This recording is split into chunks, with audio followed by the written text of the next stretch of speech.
Hello, hello, hello, everyone. Hello, come on in, come on in, come on in. We had just a little bit of a tech glitch, but it looks like we are in place now. So come on in. I'm so excited to welcome you to the Remain Strong, the light they carry. This special interview with Pastor Tolan Morgan and First Lady Lanine. It's going to be an exciting hour. I want to encourage you to share this broadcast with your friends, family members. That's going to be so important because they're going to share from their hearts. It's going to be fun. It's going to be informative. It's going to be challenging. And I'm just excited. So, let's take these moments before they come on to reach out and to share the love and to invite others to be a part of this. As you see coming up on the screen already, do what you do in this type of forum. You definitely send up your likes, you make your comments, and you share. But again, is a way of just kind of welcoming you. I am so excited that you are here. I can't even express it how wonderful this feels to be here in 2024, to sit in this space and to lean into hard conversations with Pastor Tolan Morgan and First Lady Lanine. I just believe that the work and the whole focus of this is the light that they carry, the light that they carry. That's the whole focus of this because I believe with all my heart that there is work that we are all born to do. And that is what this time that we're living in is all about, doing the work you are born to do and being the person that God called you to be. It's just that simple. And I want to do my part to cast this message everywhere that we can. And we have two wonderful, wonderful people who will be doing that with us today. And let me also say to you from my heart that all of us have a light to shine, a gift to share, what I call give back power, a presence, an influence, a special touch to make a difference wherever the Lord has placed you in the world, in the workplace, the marketplace, the hair salon, the school systems, whatever you are there to cast that light. No limits, no lids on what your light can do to make this world a little bit better. I will say, from my heart that when you share your light, it changes you, it changes me. In every situation, every circumstance, I always say that when there is chaos, when there is confusion, when there is darkness, somebody has to be the light bearer. And so I pray today that that person is you. So we are ready. We are ready to bring on the amazing Pastor Tolan and Lady Lanine. We are ready to receive them. And as they come on, let's do what we do out here. We're going to give them some love. You have to communicate in the chat, welcome them, say your name and where you're from. That's always helpful. As a host, I would love for you to do that. So they will be coming on just momentarily here. And so, you guys get ready, do the likes, do the hearts, do all of that. That's the social media, that's the social media language. So make sure that you are doing that. So we are ready to bring them in. I think I hear them. I think I hear them. So, but you know how technology is. So everybody continue to be patient. Um, Hey. say no more. Look at We're say here. no more. Look at them. I Good tell evening, you. First Lady. Good You are First evening. Lady. Yeah. Yes. Well, I Yes. that love. I receive that love. I am so happy to see you both. Same, Same same, here. same. Likewise. Like I tell Likewise. you. we're in a healed, happy, great place in your Yes, presence. Oh indeed. my God. Yes. Gotcha. This And has made my day. Absolutely. listen, and I got to give Lady Lanine some extra love because, see, we love this color. So Periods. saying, I'm just saying, I'm just saying, we ain't playing out here. We ain't playing out here. But Can't listen, it is so good to have you all here. I tell everyone these two here, I hold them close. Pastor Branch hold them close. Pastor Branch is Pastor Morgan's pastor. Absolutely. Absolutely. On record everywhere, and everybody knows that. So Yes. everybody with that. Everybody. I tell you, they are kind, they are loving. Ever since we began this journey of reaching out and inviting them into this space, they have been nothing but kind. Absolutely. Kind. And I tell you, I am a fan of kind. So I thank you so much for just opening yourselves up. And again, we want to continue to welcome them in every way we can. As we've said to you in the social media language, make sure that you are doing what you do to invite, to share, to do all of this, because this is going to be a great time, a great experience. We're going to have fun. We're going to learn. We're going to get some what I call some insights into these amazing leaders, just not just in their local community, but all over. So make sure you are doing what you do out there to welcome them and to show them some love. But it's real talk. It's real talk tonight. It's real talk about the light that they both carry. And I want to really emphasize that, because sometimes we miss connecting to what they do individually as well as what they do collectively. So I am ready. I'm so excited. And in this context, as I said earlier, when we talk about that light that they carry, we define that as doing the work that they were born to do and being the people that they were called to be. So we're going to jump right in. I hope you all are ready, and welcome them again. Continue to do that. I know everybody feels good when they have been given a circle of love. So absolutely. So with that, this is 1 hour. It's gonna go pretty fast, everybody. So I'm gonna just kind of start decreasing my talking so that we can hear. They already know how I can go on, so I'm gonna try to tone that down. But I challenge you, though, as you listen to their story, connect to your own story so that you leave this experience excited about what God is doing all over the world and that you are a part of God's bigger plan. And our flow tonight, just in terms of this whole conversation about light, we're going to talk to them about how they discover their own light and how they embrace that light. And then even holding it, holding that light. Because sometimes people think this journey is easy. And it's some tough places in this journey, but we want to hear from them.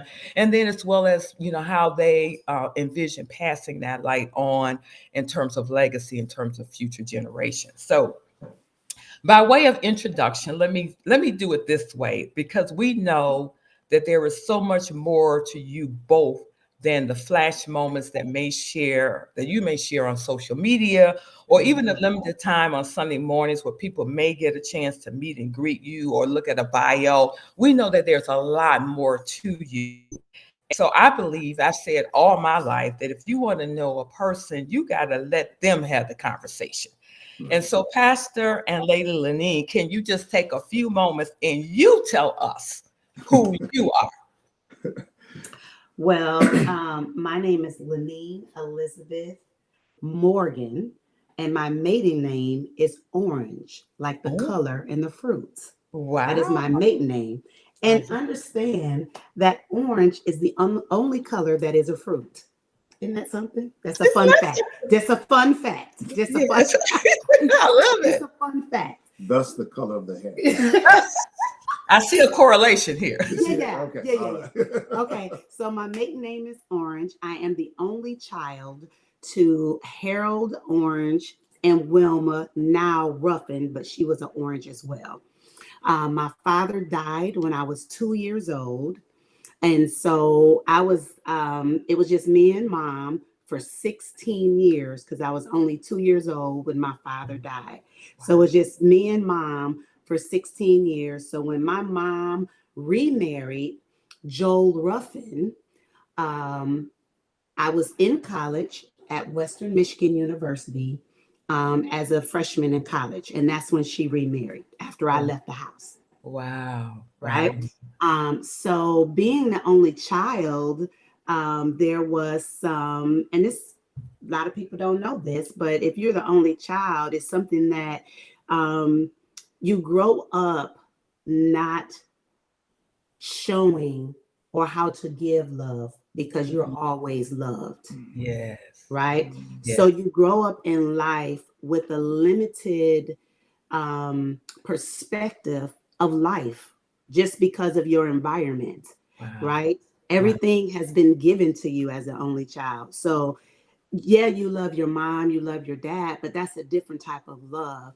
Yeah. You lack the ability to share, you lack the ability to compromise because you never had to do it, Wow. right? Yeah. And so, in my teenage years, I had to learn how to have a balance, learn how to love. I had to learn how, now God is love. We know that. I love God's people, always that. But I'm talking about relationships, even friendships. Yeah. I was Yeah. always looking to receive and not really giving because of that, what I was brought up in. Wow. So I always had a group of people at my house. I was always the outspoken one. I was always the social wart, if you will. Always. I've always been that. Everybody was always at my house. All the kids were always at my house. But as I grew older, people started to say the same thing. So I had to take an introspective observation of myself to learn a balance. And I started giving too much, right? Then I had to Mhm. pull back, right? I was Mhm. being taken advantage of because Mhm. people were saying the same thing. So I said, okay, it must be me. I'm the problem, right? Yeah. Yeah. Yeah. And so I learned, I took that, learned that, and was able to adapt to life and being just a better me, a better version of me as Yes. a Yeah. result of just kind of making that observation of myself. And then went to college. Let's see, I'm jumping around, just trying to go in some type of chronological order Well, you here. know what? You know what? I don't want you to even try to work that hard. Don't even Oh, try to work that okay. hard because All right. I'm gonna come around. I'm gonna come around Okay. to that timeline. So Okay. don't you All even worry. right. We don't, Okay. don't let you lose. So we're gonna Yeah, let so I'll post it Pastor in time. Morgan. Why don't you jump in here and tell us a little bit about who you are? Um, I'm the youngest of six children.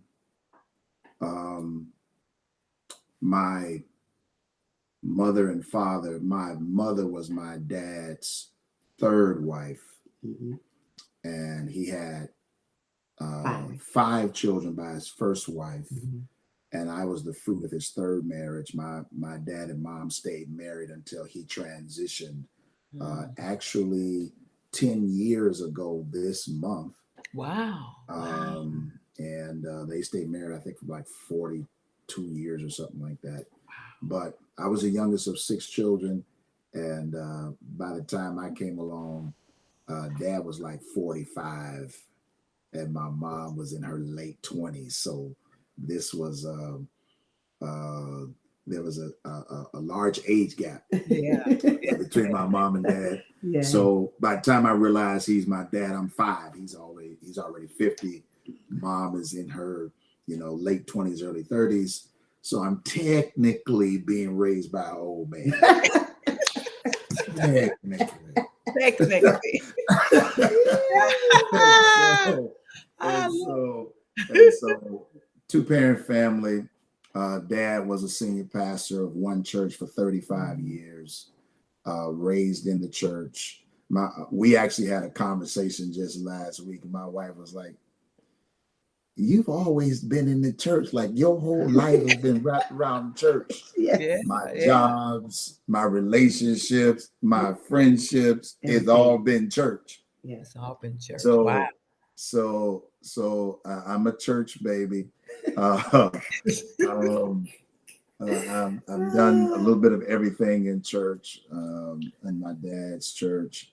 Um, Strong family, big family. Yeah. Like I said, the youngest of six, and just sort of matriculated through private school and education and church, and Yeah, he was bougie. I Yeah. wasn't bougie, He was but Say, I was Yeah. raised by myself though. So by the time I came along, my siblings were married Right. with yeah, they children. were. Yeah. So I Yeah, was they I was raised by myself, so I could identify with the selfishness yeah, Mm-hmm. yeah. and Mm-hmm. the learning social skills, because Right. I didn't have to do that at the house. Right. Yeah, see, and Yeah. it's interesting how you guys are bringing, many of your moments growing up in terms of your family, in terms of your education, because, when I talk about discovering your light, which Mhm. is kind of where I want to segue into, I just have this thing about beginnings. Mhm. And many times they are our years of discovery, even if we can't connect all the dots.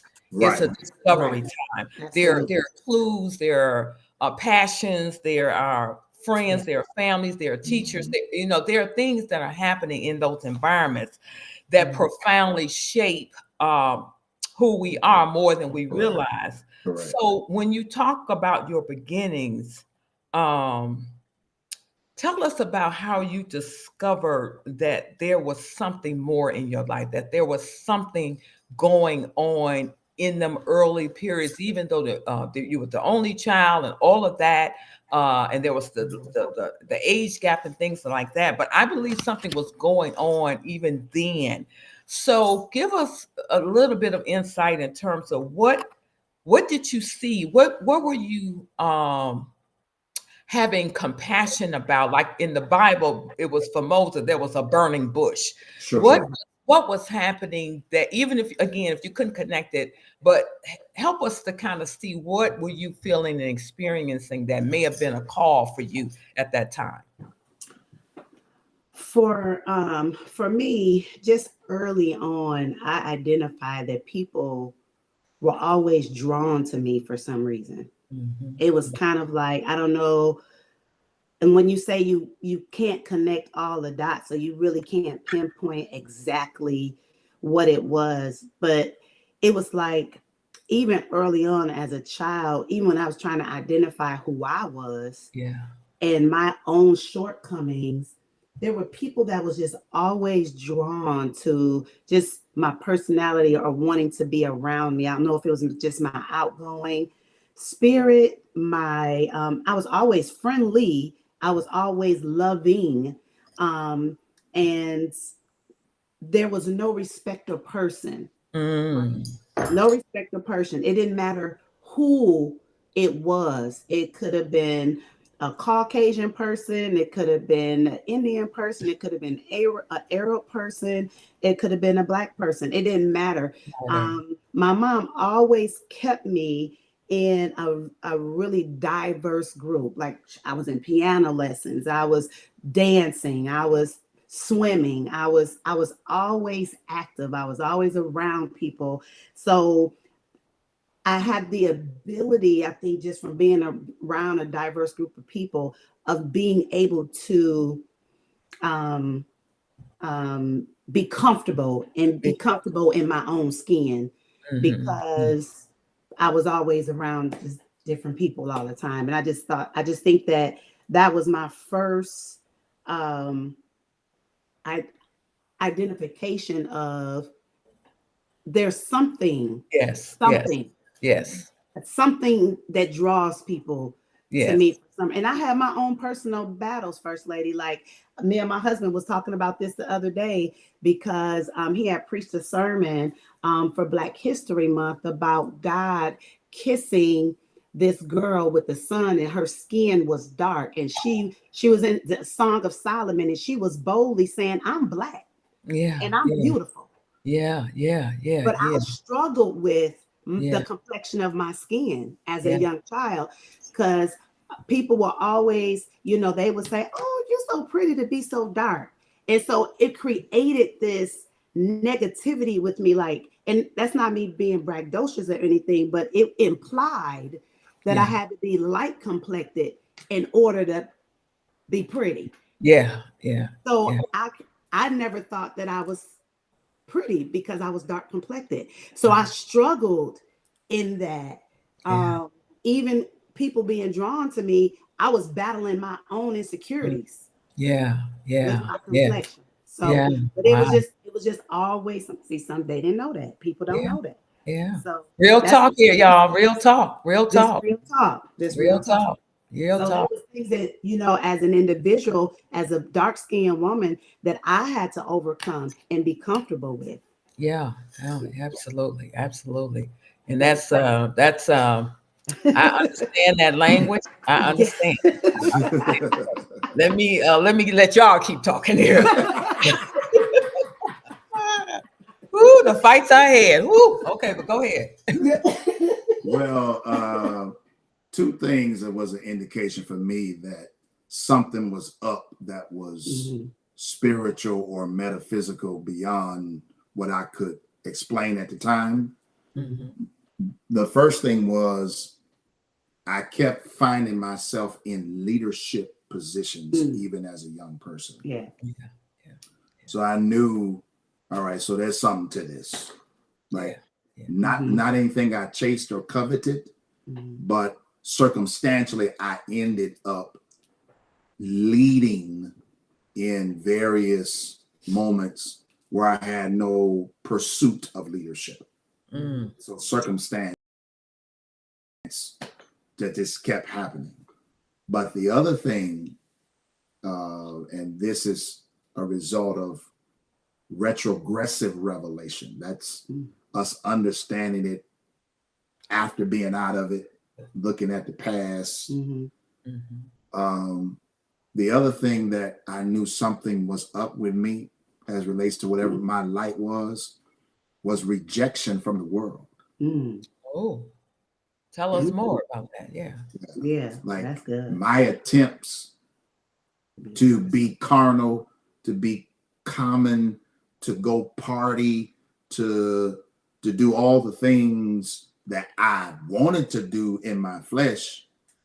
I was not embraced consciously in those contexts. Wow. Nobody just put me out, but nobody willing to receive me either. Yes. Yeah. So it was the repetitive rejection at attempts to be common in common context with everybody else.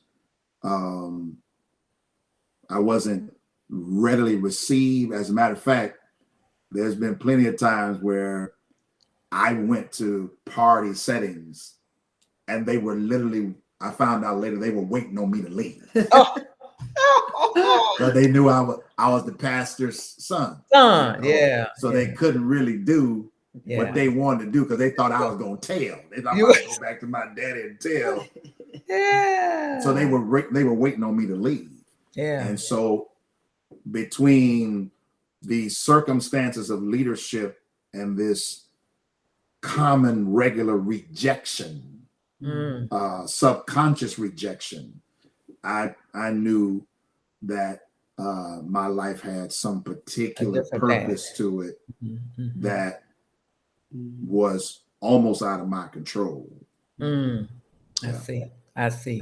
That's really interesting. You guys are saying some very powerful things and I know our time is going to be, because I really want to hear what that felt like at your age to be rejected, because that's a big deal now. It's a big issue in culture now. Matter of fact, the Surgeon General has declared that this whole struggle that people have of isolation and not being seen and not being heard, and not being all of that, has some ugly roots to it. And just to hear you guys talk about that, and Lena, as you talk about, colorism is a thing, and how you view yourself, our whole self-concepts can actually be damaged. And so, and to push past that and still be light where folks are still drawn to you, doesn't matter what their background is. That's very powerful stuff. So I hope that we're taking that in, because sometimes we get lost in that and we don't feel like I'm good enough. And, and it's a lot of emotions that go with that. So So just knowing, as you guys were sensing, yet, on one hand, I'm being rejected, but on the other hand, I'm being drawn, to a Right. greater, even though if you don't have all of the Right. particulars of the vision, that your life has a purpose beyond what those scenarios are right there. So that whole piece of discovering, that's what we're talking about, everyone. Right. If anybody is joining us now, we are talking about the light that they carry. And we're looking at their beginning years in terms of how you discover that light, and how do you continue to go forward, even though some of the, the day-to-day circumstances, are kind of giving you a signal, like, do I really matter or do I bring value? But then there's another part of you that's saying, oh, yes, because there's this attraction that is coming. Lady Right. Lanine was talking about that. So as we kind of get into more of this light, so obviously, Pastor Morgan, you are, preaching pastor, and Lanine, your first lady. What will you tell us in terms of, now that you are sitting in the timeline that you're in now, the light that you embrace? How would you describe the light that you embrace now in terms of the work that you do, that you were born to do? Influential, Mm-hmm. weighty, Mm-hmm. restrictive, Mm.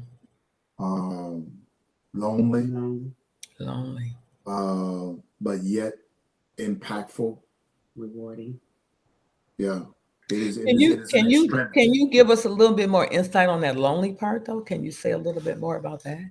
The higher God takes you, the lonelier it gets, as relates to not the company you have, but the company that can bear where God is taking you. There's a critical question that everybody has to ask themselves. Can your friendships and your relationships survive the favor of God? Yeah. And it's not that you're going to fall out. You don't fall out with people. It's just that there are times where people can only handle you how they met you, or they can handle you where they need you to be for their comfortability.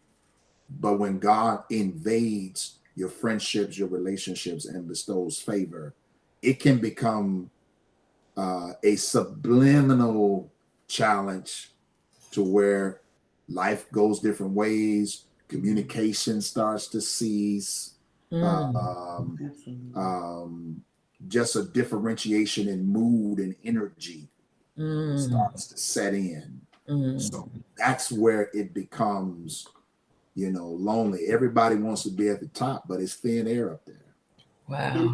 There's no company up there. Wow. In addition to that, that's one side. And then the other side of that is people, the higher you go, people want to connect to you for all the wrong reasons. That's the other side of it. Yeah. And so motives or arterial motives become questionable. Like, why?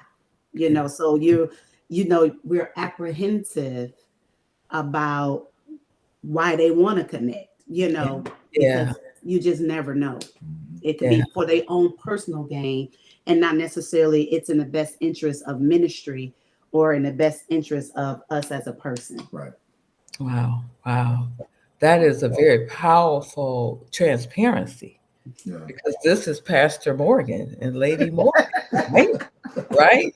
But this is truth telling. And you know what, Lady Linnell, we love people. We love people. Like I love people. We're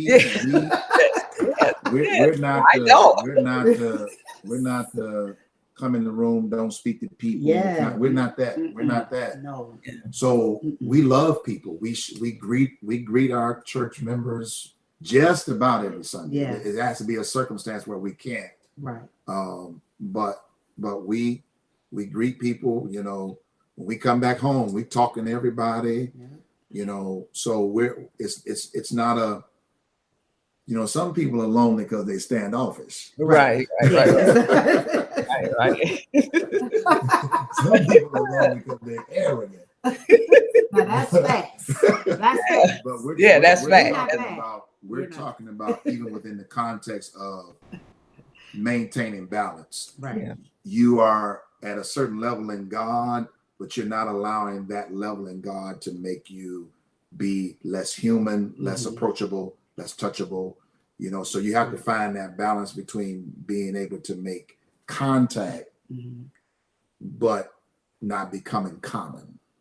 And the Yeah. reality of that, Lady Linnell, too, is you have certain individuals that can't handle Pastor and Tolan or First Right. Lady and Lenine. Right. They can Wow. only handle one of They the can other. only handle one or the other. Okay. Okay. Yeah. Okay. You Yeah, understand what I'm saying? And Okay. it's not that we are fake as either, but there's certain restrictions that come with pastor and first lady. And then when we're in the privacy of our home or in the privacy of not, outside of the church, you get a Tolan and Lenine. Right.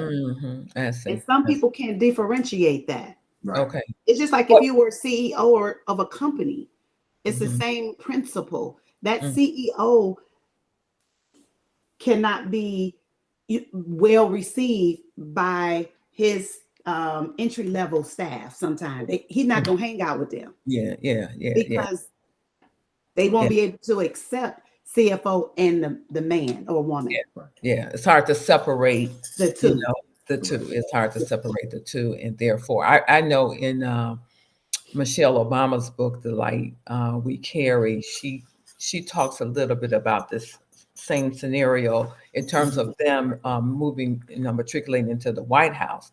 And I think somebody asked her that question. I forget which city she was in when it was asked, but she basically kind of said that the oxygen changed in going Yeah, into the White House, and many yeah. of the friends that were a part of the early journey Hmm. couldn't make the shift to the next part of the Right, journey, right? exactly. So just like she Yeah. said it, and so and this is good conversation because and I think we used to hear our elders say it, that there are seasons, for Right. things, Yeah, Right. and yeah. Right. and things do shift, and as you all are saying so transparently, that your personalities are still welcoming and still loving, versus just Xing people out and all of Right. that. It's just Right. that you realize the work that you do and the demand that it is upon your life is just requires a different kind of flow, different kinds of energy.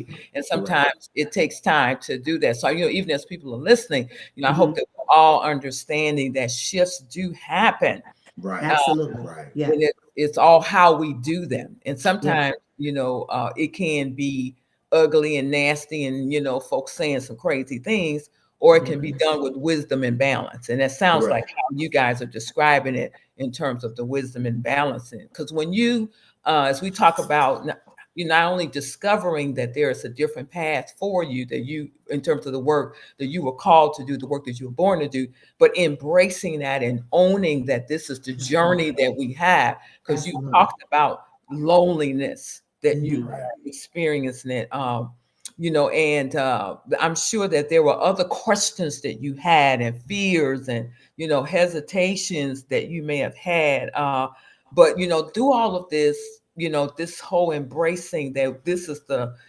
life that we live, this is the call Correct. Yeah. of my Correct. life. What are you learning about yourself as you embrace the journey that you're on, and about each other? That's a good question. That's a good question. Absolutely. I think for me, um, patience is one for me because I'm the type of person where I like to move. I like to keep it moving, and get results fast, and that's the type of person I am. But in this role, I think that it has allowed me to be authentically me. This is First Lady. role. That's the role you're talking about. Yes, Okay.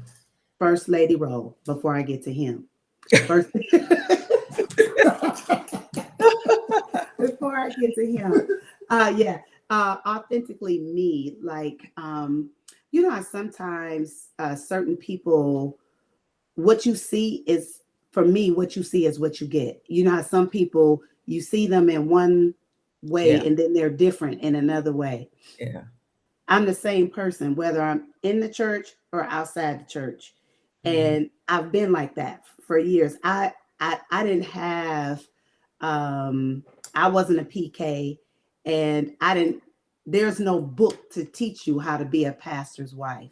But there was one thing that I so appreciate from my husband, and that is he did not put me in a box. Mhm. Um, into this stereotype of a pastor's wife. Yeah. Yeah. He allowed me to be who I was authentically. So I didn't have to be somebody else. Yeah. And so that has allowed me to step into this role confidently and knowing that I have support. If I don't have support by nobody else, I know I have support from him because I haven't changed. That's Um, awesome. I've grown, and I still carry that same light, if you will, where because I am authentically me, people accept me for who I am, and they're still drawn to Yeah. me. I'm going Yeah. back to the top, That's right? right. They're Right. still drawn to me. Yeah. I'm comfortable in who I am. And because of the diversity that I have been a part of, it's allowed me to be able to converse with Yeah. people on all different All levels. different levels. All Wow. different levels. Now, what I've learned about my husband. Uh-oh. Great church. Uh-oh. Great Uh-oh. church. No. So the patience thing is he's taught me so much about patience because he's slower than me, not mentally or intellectually or anything like that. He's just slow at what he does. Like he's slow in speech. He's slow moving. I'm all Really? his thought process is slow, Okay. and he's taught me to like scale it down, just chill for a minute, Yeah. calm down. I wake up on 10. I wake up early, and when I wake up, you think I've had 5 cups of coffee. Yin yang. Look at that. Yeah, I'm all over the place. And he's still like trying to shake the sleep. And do you have to talk so loud? Do you have to? She's not lying. No, I'm dead serious. And so we're coming up on 25 years married this Wow. year. Yes. Come on, everybody, give them some congratulations. Woo. Anybody that knows Tolan knows this about him. So Yeah. it's been an adjustment. Yeah. But it's been an adjustment, but he's the sweetest, right? But he's slow. He slowed me down. Like he does this thing. He works word puzzles, right? Like that's his thing, right? And it keeps his mind sharp. I know, I've read that doing word puzzles and crossword puzzles and reading and things, it strengthens your brain muscle. So I forget a lot of stuff, like, because I'm all over the place. So I said, I told my husband this year, in year 2024, I'm going to work on word puzzles with him. He'll sit for hours on his iPad and do these word puzzles. So, Lady Linnell, I started doing this. I already know. Listen. I started doing these words. I said, "Babe, I can't get this word here." He said, "Babe, just calm down. Just take your time." Sometimes he won't even help me. He'll know I'm struggling. I know you see me. And we haven't had this conversation, but he's forcing me to just calm down, take your time. The puzzle is not time. So why are you rushing? And I worked through it out and I finished the puzzle. He was like, "You did like 3 or 4 puzzles, didn't you?" And I'm like, "I did." Yeah, Without I didn't see you, but I saw you. So that's one of the things I've learned about. That has, in our years of being together, that's one of the things that has really, learned from him, about him. Well,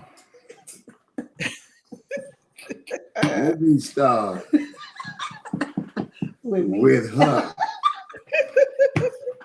What have I learned about my wife?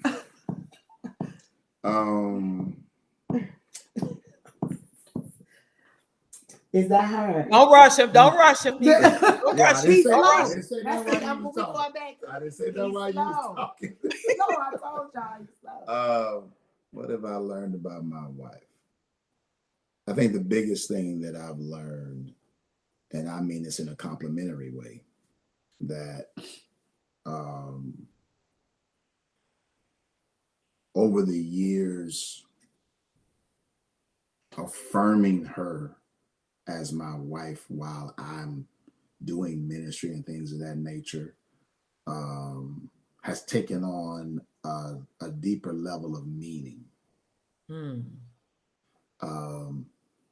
My wife, my ministry kind of took off to the nation about 12 years ago, 2012. Okay. And so at that time, my wife had disclosed to me that she wasn't ready for that. But the Lord was like, I don't care if you're ready or not. I done gave you your time to deal with this. This is what we're doing. So what I found out was imperative for me, for her, is that my level of passion and affirmation for her took on a different context. I see. In relationship to being busy, working ministry, on and off planes.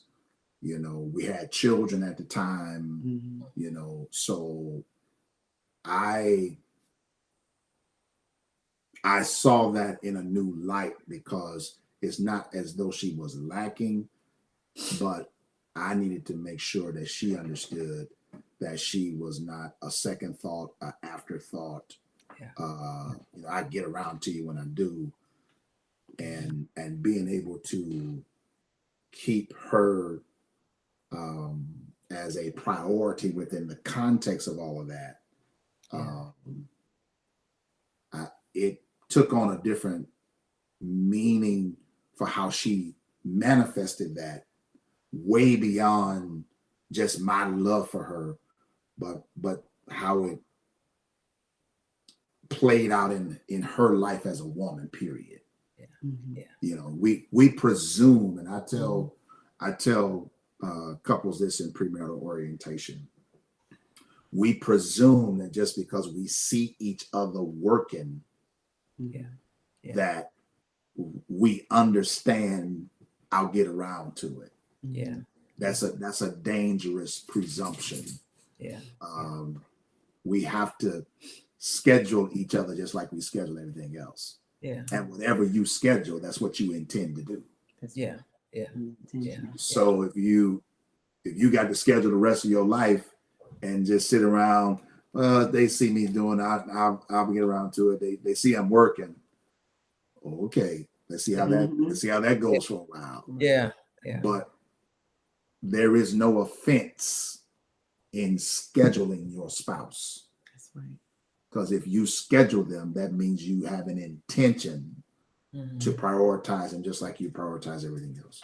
Yeah. So I didn't really understand the full weight of that until I started to, be way more intentional about that as my ministry picked up, and to see how she has interpreted that in her own womanhood and all that kind of stuff has just been a learning lesson for me relative to her.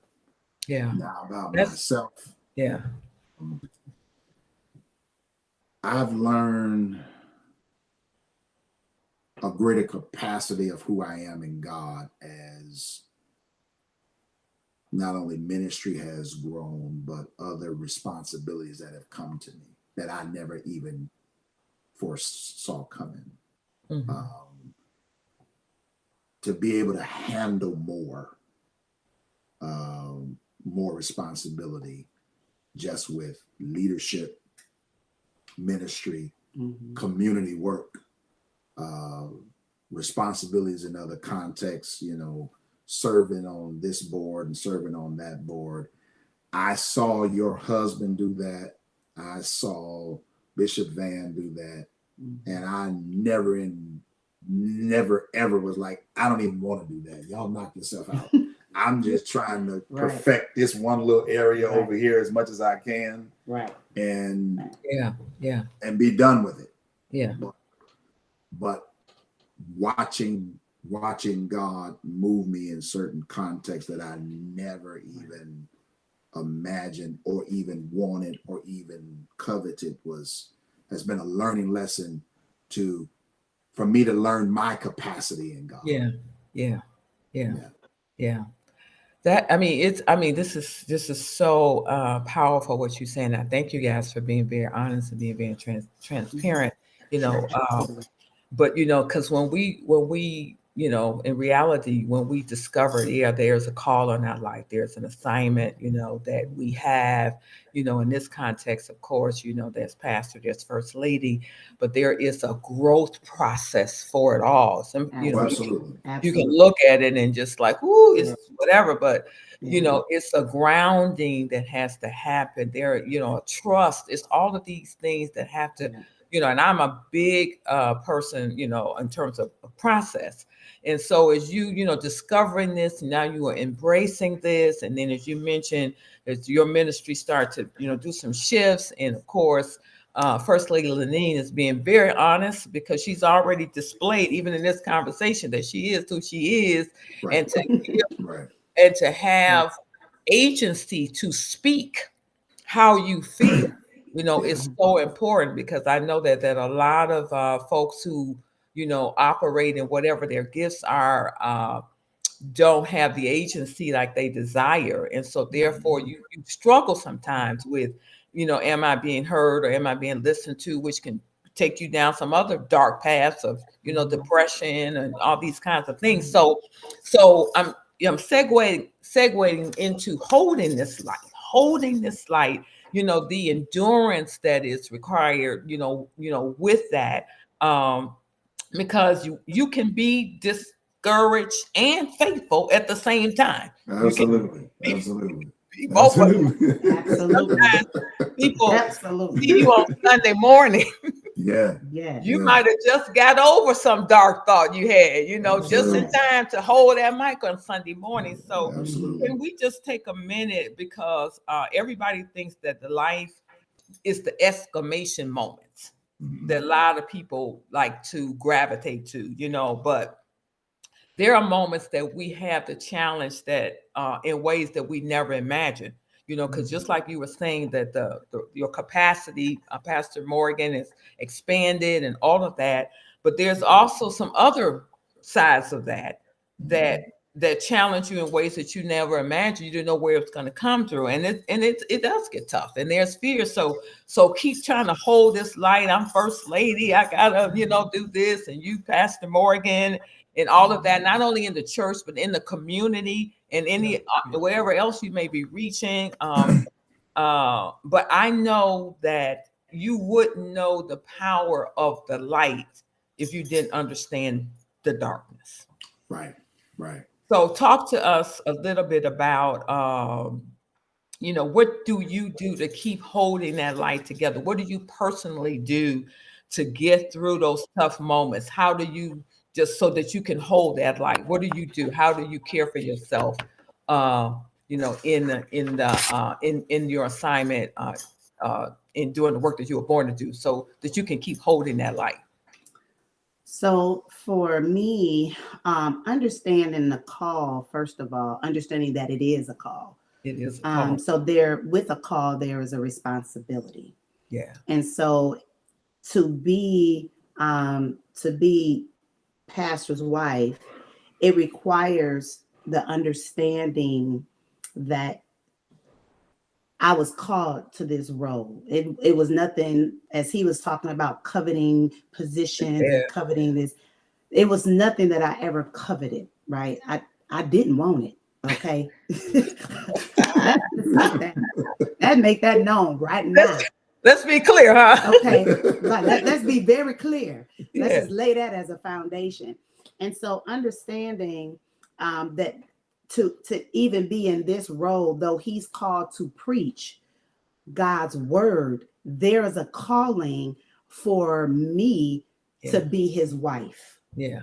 Okay. First. Okay. Okay. Right? Yeah. Not first lady. Yeah. The call is to be his wife first. And so understanding that, I always hold on to that fact so that I don't step out of character on who God called me to be. Yeah. Yeah. Yeah. Okay. Yeah. And so I'm responsible in that area. I try to be responsible in that area to ensure that I stay within that boundary or that ramification. And so I make sure I self-care and I self-love. Yeah. Yeah. For me. Mm-hmm. You know, we can say we pray. Yes, I do pray. But and prayer works. Prayer changes things, and we know that. But outside of prayer, there is self-love, there is self-care, because it is frustrating, because sometimes I am by myself and I got to be okay with that. Yeah. Yeah. Yeah. Because God has called him to ministry. Yeah. Yeah. God has called him to the world because he's preaching all over the place. I share my husband with everybody spiritually. Right. Yeah. So I understand that, because there's a responsibility that I have. I make sure the house is clean. I make sure there's food. If I'm cooking it or we going out, if we eating. We eating. We eating. Right. I'm making sure my kids good. Our children are good and taken care of. And so that he doesn't have that stress of dealing with all of that and dealing with the church and dealing with everybody else. I see. Right. I see. So I make sure I'm intentional about making sure I'm eating healthy, so my health is good, and I'm, working out, or I'm not working out right now, but I'm gonna get back to it. I understand. We fall off sometimes. Yeah, I understand. But that's what I do to hold on. That's what I do to hold on. Understanding my responsibility, self-love, self-care. Self-love, self-care. Same with me. Okay. Same with me. Working out, going out with my wife, dating my wife, having those intentional times. Yeah. Vacationing. I really understood the power of that, again, through you and Pastor. Absolutely. Watching the two of you, we'd run into each other on trips and stuff. Right. And end up vacationing together. Yeah, right. But understanding the balance of, I pastor a strong church, but I'm about to go jump out this plane, and I got a black belt, and I'm on the golf course half the year. Right. Yeah. Yes, exactly. I saw that. Running, Pastor. I saw that, and that's the model. Yeah. That's good. That I wanted to emulate. Mm-hmm. That's good. Got strong church, got strong ministry, but here's my life outside of that. Exactly. So if you don't have balance in that area, you can become consumed and bitter. Because you don't have balance in your life. You don't have balance. Yeah. And then the other part of the question is, how do we hold up that light? Very directly, in any profession that you plan on being successful in, you have to accept living within the restrictions of that profession. Absolutely. Yes. Bottom line. That's good. There's no way around it. There's no alternative. You have to accept living within the restrictions of that profession. Yeah. Anybody who is successful at anything has discipline. That's right. Yeah, you have to have that. They live within the restrictions of whatever that profession demands. That's right. And when you get to the point that you accept that and all that comes with that, we can sit and complain or highlight it's lonely, it's this, it's that. The bottom line of the matter is it's a part of it. It's a part of it. That's right. Yeah. If I tell people, if you're in a submarine and you're scared, you're at the depths of the ocean and you're scared, The best way to survive is to stay your scared tail in that submarine. That's right. And learn to live within the context of that submarine. Learn to live. That small space is still saving your life. Yeah. It's so, I appreciate what you both saying in terms of, just knowing that balance and the harmony that is needed in one's life when you're on these kinds of assignments. Absolutely. And then two, that you do have to reach out. And I think some of the language I've often used is that you do have to have your destiny helpers to get you through on the journey. You can't try to do it by yourself. And then I know, remember when we were little kids, when we'd be acting up, and our parents would say, go take a nap. I could tell when people not rested because they tell them go take a nap. You haven't had your nap. You haven't cared for yourself. So go take a nap so that your personality can return and your harmony, your balance in your life. I like oftentimes tired people. Yeah, when you're tired and you're not cared for, you're not rested, I think Pastor Morgan, you mentioned you do become bitter because you're weary, you're exhausted. And so we have to do that. And I'm saying that to all of us as we're listening here, that it is so important that we know how to take care of our light, that we that we understand that there are boundaries that which we must kind of, set up for ourselves because, the ministry is not kill the messenger. That's not what this work is about. Correct. So we have to understand that. And we have to understand that we do need, and I know that there, like when you look at you two and the work that you're doing, and we look at others and the work that they're doing, whether they're in the church, the basketball court, football, whatever it may be, and we love to look at the glory moments. Right. But life has to be looked at Monday, Tuesday, Wednesday, Thursday, Friday, Saturday. That's the rhythm of life. Correct. So how your Monday through Fridays is going tells a lot about the foundation of your life. Right. And that's very important. And I appreciate you guys saying that, that you do understand that you have to get support and you can't just do it alone. So let's talk for a couple of minutes because we're running up against this clock and it's going to be time to wrap it up. I'm going to a few more minutes to it because we got started a little bit late, but not much. But let's talk about this whole passing of one's light rather in that whole legacy, because we are all in times of great transitions and we can't get twisted about that. And none of us can assume it will always be the way it has always been. Right. Shifts and changes are happening all the time and nobody gets a pass. So, and it's not limited to age or stage or bloodline and all of that, because we can't even look at it like that. And I was reading some stuff the other day, and I'm still trying to process it, but it's called transition intelligence. We got to learn how to do it. Gotcha. We got to learn how to do that transition. So, how do you imagine, even if it's not so clear now, but pouring this light, this hope, this resilience that you have in the work that you're born to do, how do you see creating new pathways in the days ahead, the years ahead to pass it forward? Well, first of all, I don't believe God has given you anything that's just for you. Yeah. If God gave it to you, it's bigger than you. It's bigger than you. That's the first thing. Second of all, what we see in Christ is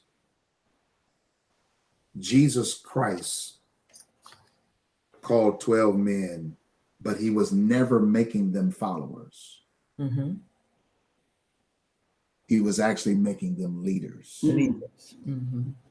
He was empowering them to carry on his ministry after he left. Right. Absolutely. That was the purpose of having them in training for 3.5 years. Yes. So if Jesus could understand that what was in him was bigger than him, and he was intentional to transfer to these 12 men, we have the same responsibility. Absolutely. To impart and to transfer that which God has given us into the next generation intentionally. Intentionally. So if you don't do that, you have an empire mentality and not a kingdom mentality. Mm. You're trying to build your own empire. Yeah.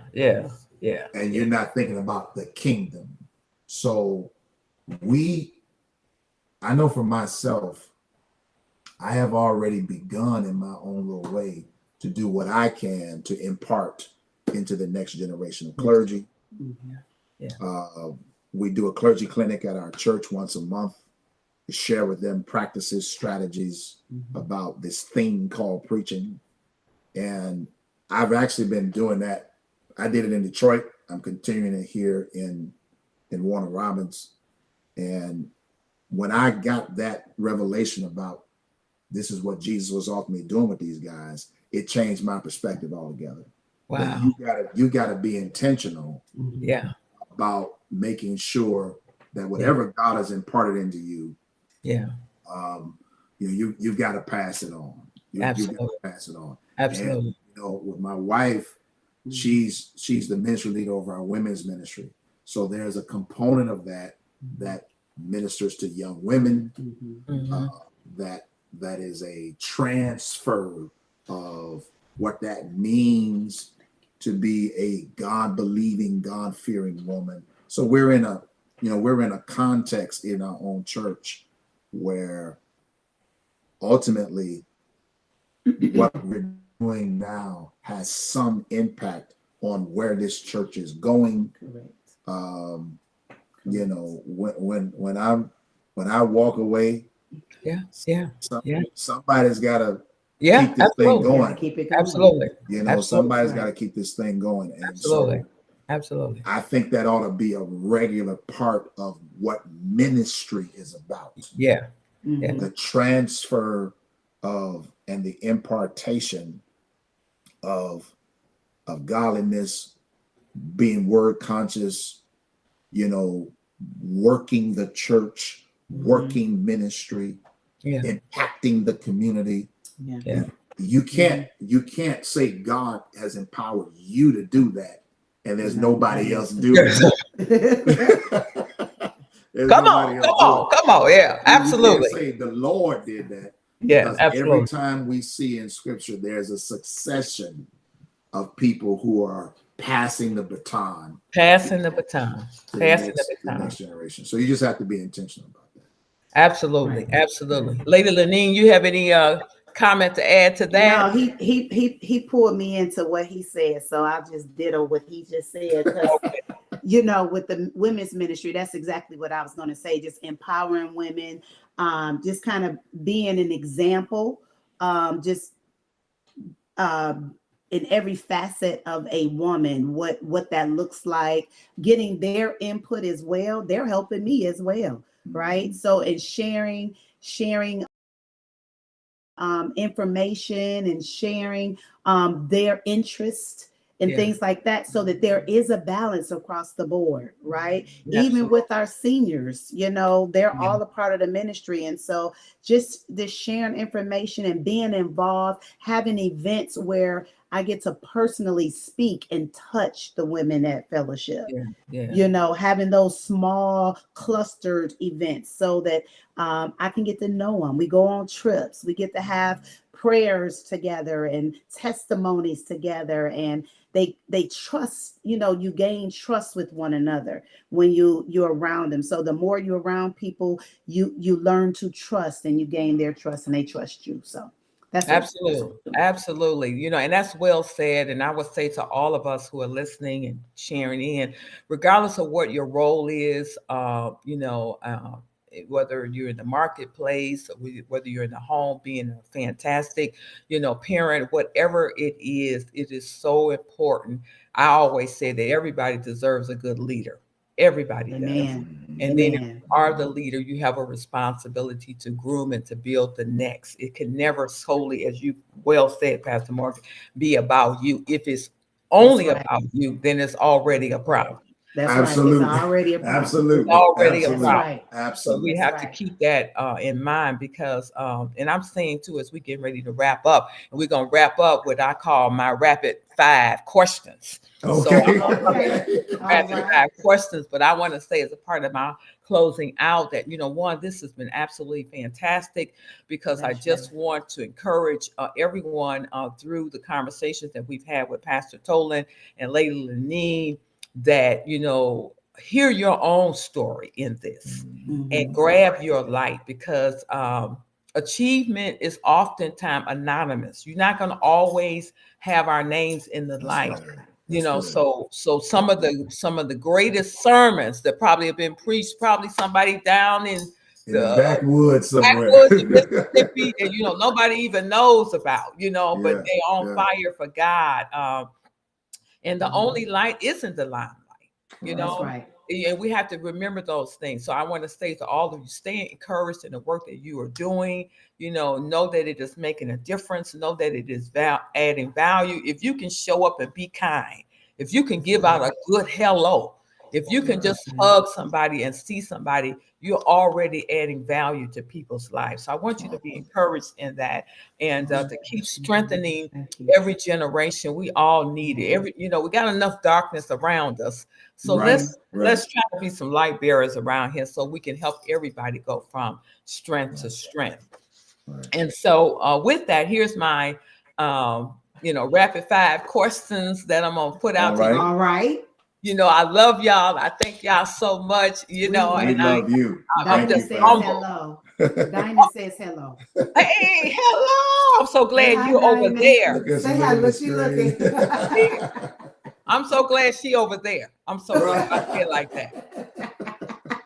So growing up, my dad would say the Lord gave you 5 senses. Mhm. Use them as a light for your life to either swim or sink.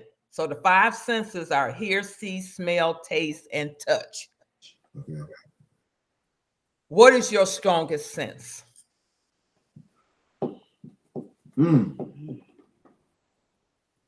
Hear, see, taste, and touch, See, Smell. and smell. vision, sight, To see. Okay. to see. To see. That's my strongest sense. What's my strongest sense? And then this is in life, right? This in life, period. Yes, that's your strongest one. To see. Yeah, sight. I would say hear. Hear.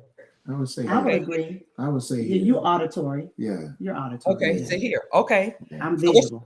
what's your favorite food? Chicken. Chicken. No. My favorite Salmon. food is fish. Fish. Yeah. My favorite food? I would have to say chicken. Chicken. My favorite food. Yep. Okay. Mine so we is got fish. and we got chicken. Okay. So your proudest moment. My proudest moment. I have so I got many. 5 of 'em. I know. I have so many. I'm Okay. trying to Tell us see. one. Tell us one. Just tell us one of your proudest moments. Being a mom. Being a mom. Love it. Love it. Love Being it. a mom. My personal proudest moment, I would say, being a dad. Being a dad. Being a Yeah. mom. Being a dad. All right. One thing no one would guess about you. I'm claustrophobic. I don't like to be in closed in spaces. All right. Dang. I hate repeating myself.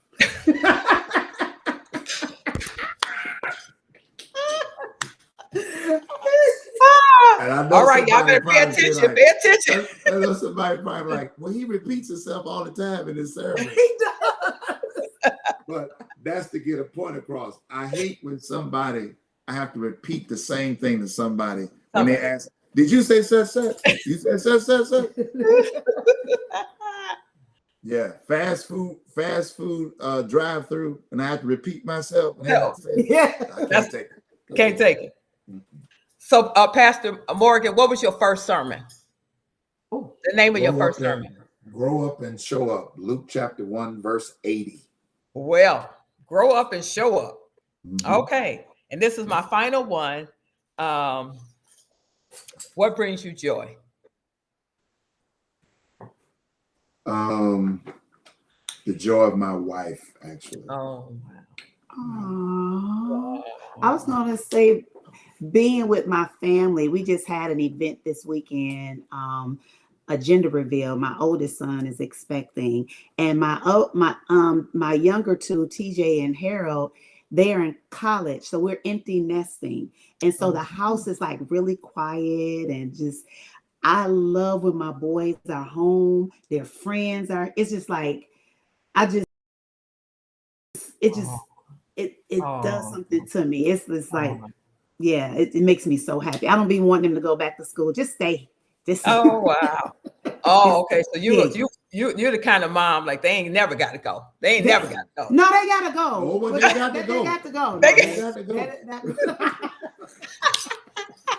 Oh, they got to go. Oh, they got to get up out of here.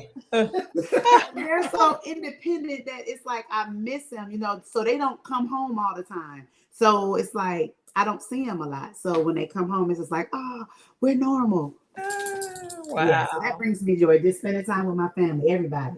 Wow. Well, thank you for letting us peek into some of your little personal pieces. Thank you. Really Thank you for appreciate having that. having us. It was been a joy. I hope you've had fun. I had fun, and I thank you for did. letting us get close to you. Everybody, thank you for hanging with us. We know we went a little bit over, but that was to kind of compensate when we, in the beginning where we was not able to start exactly as we wanted to. But thank y'all so much. Give in the chat, please. Give Pastor Tolan and Layla Nee your love, your hugs, your hearts.